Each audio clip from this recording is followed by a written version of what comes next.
সুপ্রিয় শিক্ষার্থী বন্ধুরা, আশা করি সবাই ভালো আছো। আজকে তৃতীয় অধ্যায়ে লজিক গেট থেকে নর লজিক গেট নিয়ে আমরা পড়ালেখা করব। দেখো, এই নর লজিক গেটের লজিক চিত্র কেমন। তার আগে নর লজিক গেটের আমরা একটু বিশ্লেষণ করে দেখি যে এন ও আর এই নরের মধ্যে আসলে কি আছে। এন ও আর, এখানে এন আছে, এই এন থেকে আমরা বলি হচ্ছে নট। আর এখানে যে অর আছে, এই অরকে আমরা বলি হচ্ছে অর। তার মানে বলতে পারি যে নর গেট আসলে দুটি গেটের সমন্বয়ে গঠিত। একটি কি অর গেট, আরেকটা কি নট গেট। অর্থাৎ অর গেট এবং নট গেট একসাথে মিলিত হয়ে কোন গেট গঠন করে? নর গেট গঠন করে। ঠিক আছে, অর্থাৎ নরের মধ্যে দুটি গেট থাকে, একটা অর আর একটা not. Or gate not gate একসাথে মিলিত হয়ে নর গেট গঠন করে। বুঝতে পেরেছি? কাজে নর একটি যৌগিক গেট। যেহেতু নর গেটের মধ্যে দুটি মৌলিক গেট আছে, কাজে নরকে আমরা যৌগিক গেট বলতে পারি। আচ্ছা, এবার দেখো এই নর লজিক গেটের লজিক চিত্র কিরকম। এই নর লজিক গেটের লজিক চিত্র আঁকানোর সময় প্রথমে একটি অর গেট আঁকাবে। তোমরা সবাই জানো যে এটি একটি অর গেট, এটি 2 নাম্বার গেট অর গেট, যার একটা ইনপুটের মান যদি এ হয়, আরেকটা ইনপুটের মান যদি বি হয়, তার আউটপুট হবে এ অর বি। এটা আমরা কোথায় পড়েছিলাম? 2 নাম্বার গেটে পড়েছিলাম যে এটা হচ্ছে অর গেট, একটা ইনপুট এ হলে একটা ইনপুট বি হলে আউটপুট এ অর বি হয়। এবার যদি আমরা এখানে একটি নট যুক্ত করি, নট গেট যুক্ত করি, যেটার ইনপুট যদি এ অর বি হয়, তার আউটপুট কি আসবে? এ অর বি টোটাল নট আসবে। বাবারা দেখো, এটা নট গেট। সো এই নটের ইনপুট যদি এক্স হয়, এই নটের আউটপুট কি হবে? এক্স নট আসবে। এই নটের ইনপুট যদি এ অর বি হয়, তার আউটপুট কি আসবে? এ অর বি টোটাল নট আসবে। কাজেই আমরা এখানে বলতে পারি এটা হচ্ছে অর গেট, এটা হচ্ছে নট গেট। অর এবং নট একসাথে মিলিত হয়ে কোন গেট গঠন করে? নর গেট গঠন করে। সো আমরা এই দুটা গেটকে আলাদা করে না আঁকিয়ে একসাথে আঁকাবো। কিভাবে দেখো, প্রথমে এভাবে একটি গেট আঁকাবো, অর গেট আঁকাবো। এবার এই অরের ডানে এখানে নটের সার্কেলটা দিব, এই সার্কেলটা শুধু ব্যবহার করব। কাজেই এখানে একটি সার্কেল দিব, যেখানে একটা ইনপুট যদি এ হয়, আরেকটা ইনপুট যদি বি হয়, তার ফলাফল আসবে হচ্ছে এ অর বি টোটাল নট। এটাকে আমরা কিভাবে পড়ব? এটাকে আমরা পড়ব হচ্ছে এ নর বি। এটাই হচ্ছে নরের গঠন, A NOR B. Look at this, A NOR B, A NOR B, A NOR B. এর সাথে বি কোন অবস্থায়? নর অবস্থায়। বুঝতে পারছি? কাজেই এটা হচ্ছে নরের লজিক চিত্র। এবার আমরা নর লজিক গেটের সত্যক সারণী দেখব। কাজেই আমরা এখানে লিখব সত্যক সারণী। দেখো, নর লজিক গেটের ইনপুট যদি দুটি হয়, তাহলে তার ইনপুটের কম্বিনেশন হবে কয়টি? তার ইনপুটের কম্বিনেশন হবে 4টি। ধরে নেই যে আমাদের এখানে ইনপুট হচ্ছে দুটি, একটার নাম এ, আরেকটার নাম কি? B. A input, B input, তার আউটপুট কি? A OR B total NOT, A OR B total NOT. Input দুটি হলে ইনপুটের কম্বিনেশন কয় ধরনের হয়? 4 ধরনের হয়।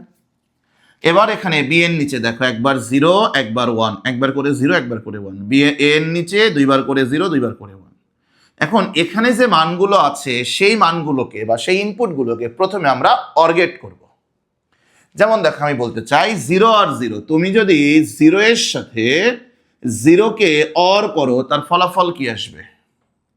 0 এর সাথে 0কে অর করবে, 0 অর 0 করলে তার ফলাফল কি আসে? ডেফিনেটলি 0 আসে।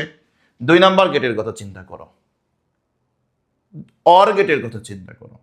অর গেটে যদি দুটি ইনপুটের মানে 0 আসে, তবে তার ফলাফলে কি আসে? 0 আসে। এবার এই 0কে আবার কি করবে? এই 0কে নট করবে। আমরা জানি যে 0কে নট করলে কি পাওয়া যায়? 1 পাওয়া যায়।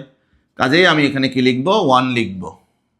আবার দেখো, 0 আর 1 অর করলে 1, 1কে নট করলে 0, 1 0 অর করলে 1, 1কে নট করলে 0। ওয়ান ওয়ান অর করলে ওয়ান, ওয়ানকে নট করলে জিরো। আবারও বলি, জিরো জিরো অর করলে কি জিরো, জিরোকে নট করলে ওয়ান, জিরো ওয়ান অর করলে ওয়ান, ওয়ানকে নট করলে জিরো, ওয়ান জিরো অর করলে ওয়ান, ওয়ানকে নট করলে জিরো, ওয়ান ওয়ান অর করলে ওয়ান, ওয়ানকে নট করলে জিরো। এটাই হচ্ছে আমাদের দুই ইনপুট বিশিষ্ট নর গেটের সত্যক সারণী। এবার তিন ইনপুট বিশিষ্ট নর গেট একটু দেখি চলো। তিনটি ইনপুট বিশিষ্ট নর গেট, কাজেই আমরা একটু লিখে নেই তিনটি ইনপুট বিশিষ্ট নর লজিক গেট। আমরা এমন একটি নর লজিক গেট দেখব যেখানে ইনপুট আছে কয়টি? তিনটি। তিনটি ইনপুট বিশিষ্ট NOR নর লজিক গেট। প্রথমেই আমরা এটার লজিক চিত্র দেখব যে এটার লজিক চিত্র দেখতে কিরকম। দেখো, এটা হচ্ছে তিন ইনপুট বিশিষ্ট নর লজিক গেটের লজিক চিত্র, যেখানে একটি ইনপুট ABC, ইনপুটগুলো ABC হলে তার ফলাফল আসবে A or B or C, total not. এবার আমরা যদি এটার সত্যক সারণী দেখতে চাই, কাজে এই সত্যক সারণীতে ইনপুট আসবে কয়টি? ইনপুট আসবে তিনটি। আমরা এখানে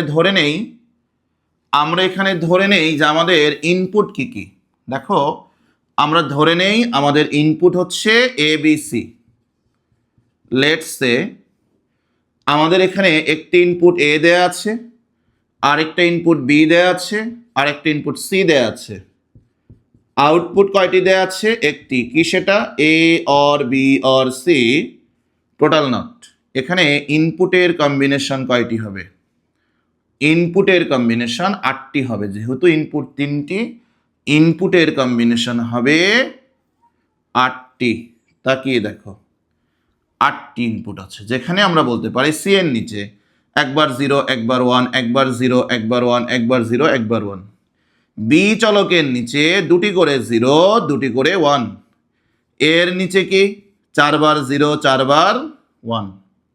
এবার এই মানগুলোকে প্রথমে আমরা অর করব, অরের পরে নট করব, তাহলে একসাথে কি হবে? নর হবে। ঠিক আছে, চলো যাই। তাহলে 0 0 0কে যদি আমরা অর করি, ফলাফলে 0 আসে। দেখো, তুমি 0 এর সাথে 0কে, তার সাথে 0কে বোঝার চেষ্টা করো। এই 0, এই 0, আরেকটা 0, তিনটা 0। সো 0 0 অর করলে 0 হয়। সেই 0 এর সাথে এখানে যে 0 আছে তাকেও যদি অর করো, ফলাফল কি আসে? 0 আসে। কাজেই 0 0 0, তিনটা 0কে অর করলে ফলাফল 0। সেই 0কে যদি নট করি, ফলাফল কি আসবে? 1 আসবে। এবার দেখো, 0 0 1, তিনটে 1কে অর করলে 1 আসে। 0 0 1, 0 0 1কে অর করলে 1 হয়, 1কে নট করলে 0 হয়। 0 1 0 অর করলে 1, 1কে নট করলে 0। 0 1 1 অর করলে 1, 1কে নট করলে 0। 1 0 0 অর করলে 1, 1কে নট করলে 0। 1 0 1 অর করলে 1, 1কে নট করলে 0। 1 1 0 অর করলে 1, 1কে নট করলে 0। তিনটা 1কে অর করলে 1, 1কে নট করলে কি? 0। তাহলে আমরা একটু এই সত্যক সারণীটি আর এই সত্যক সারণীটি বিশ্লেষণ করি। দেখো, এখানে বলা যায় যে ইনপুটে যদি কমপক্ষে একটা ইনপুটের মান কি আসে বলো তো? যে কোনো একটা ইনপুট যদি 1 হয়, যে কোনো একটা ইনপুট যদি 1 হয়, তবেই তার ফলাফলে 0 আসে। মানে নর লজিক গেটের ইনপুটে 1 যদি থাকে, তার ফলাফলে কি আসবে? 0 আসবে। আর যেখানে কোনো 1 নাই, সবগুলোই 0, যেমন দেখো এখানে দুটো ইনপুটই 0, তার ফলাফলের মান 1। এখানে তিনটে ইনপুটই 0, তার ফলাফলের মান কি? 1। তার মানে নর লজিক গেটের সকল ইনপুটের মান যদি 0 আসে, ফলাফলে 1 পাওয়া যাবে।